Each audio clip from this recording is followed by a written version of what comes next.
ہم سب سخت سردیوں کے دن ہر کام سے فارغ ہو کر دیر رات تک آگ جلا کر بیٹھتے ہیں، باتیں کرتے ہیں اور اسی آگ میں اپنے ہاتھ پاؤں سینکتے ہیں تاکہ ٹھنڈ کو انجوائے کر سکیں۔ ایسے ہی دسمبر 1999 کی ایک رات جب ٹھنڈ اپنے عروج پر تھی، ہم سب کزنز اپنے گاؤں کے گھر کی چھت پر آگ جلائے بیٹھے تھے۔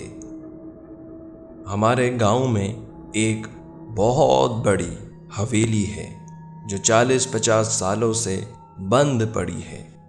گاؤں کے بڑے بوڑھے کہتے ہیں کہ اس حویلی میں موت منڈلاتی ہے۔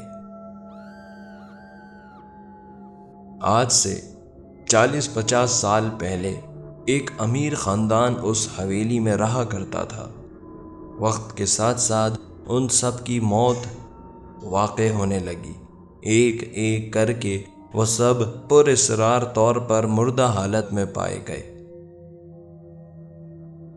رات کے تقریباً 3 بجے سب اپنے اپنے کمروں کی طرف روانہ ہو گئے، لیکن ہمارا ایک کزن وہاں سے جانے کو تیار نہیں تھا، یہ خواہش ظاہر کر کے کہ میں آگ میں بھٹے سیک کر کھاؤں گا اور سردی انجوائے کر کے صبح فجر کے بعد اپنے کمرے میں سونے کے لیے لوٹ جاؤں گا۔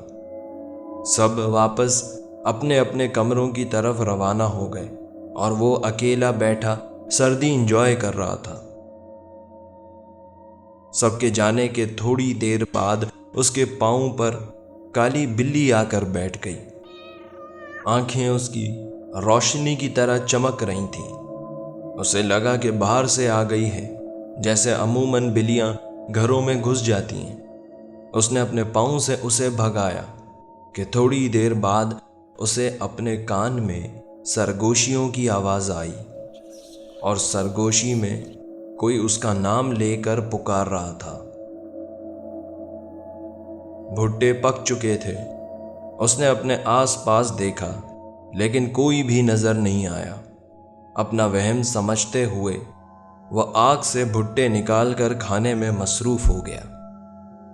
ابھی وہ بھٹے انجوائے ہی کر رہا تھا کہ اسے گہری گہری سانس لینے کی آوازیں سنائی دیتی ہیں۔ رات کا سما تھا، ماحول سے بھی کچھ ہانٹیڈ وائبز آ رہی تھیں کہ اب اسے ڈر لگنے لگتا ہے۔ وہ بھٹے، آگ سب یوں ہی چھوڑ چھاڑ کر نیچے بھاگتا ہے کہ اسے دروازے کے پاس سے ہنسنے کی آواز آتی ہے۔ اس کے ذہن میں یہ بات کلک کرتی ہے کہ شاید سب کزنز سونے نہیں گئے بلکہ اسے ڈرانے کا پرینک کر رہے ہیں۔ یہ سب سوچ کر اس کا ڈر 1 منٹ کے لیے غائب ہو جاتا ہے۔ وہ دوبارہ چھت پر اپنے چھپے ہوئے کزنز کو تلاش کرتا ہے۔ گاؤں کی جو پرانی ہانٹیڈ حویلی ہے، اس کی دیوار اور ہمارے گھر کی دیوار ساتھ ساتھ ہیں۔ چھت سے اس حویلی کی کھڑکی سے اندر سب کچھ دکھتا ہے۔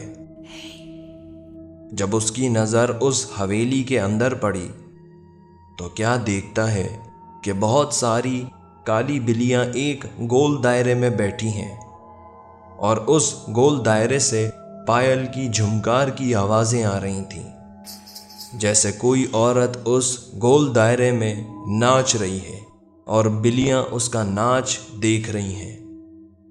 یہ سب دیکھتے ہی دیکھتے کوئی اس کا نام لے کر پکارتا ہے۔ رات کے اندھیرے میں یہ منظر دیکھ کر وہ گھبراتا ہوا نیچے بھاگتا ہے۔ گھر والوں کو بتاتا ہے کہ اسے تیز بخار چڑھنے لگتا ہے۔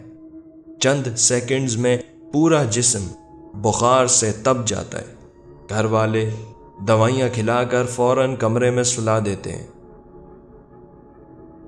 لائٹس بند ہو چکی ہوتی ہیں۔ سوتے سوتے اس کی نظر کھڑکی سے باہر پڑی تو وہ دیکھتا ہے کہ حویلی کے اندر کھڑکی پر ایک عورت کھڑی ہے۔ بال اس کے لمبے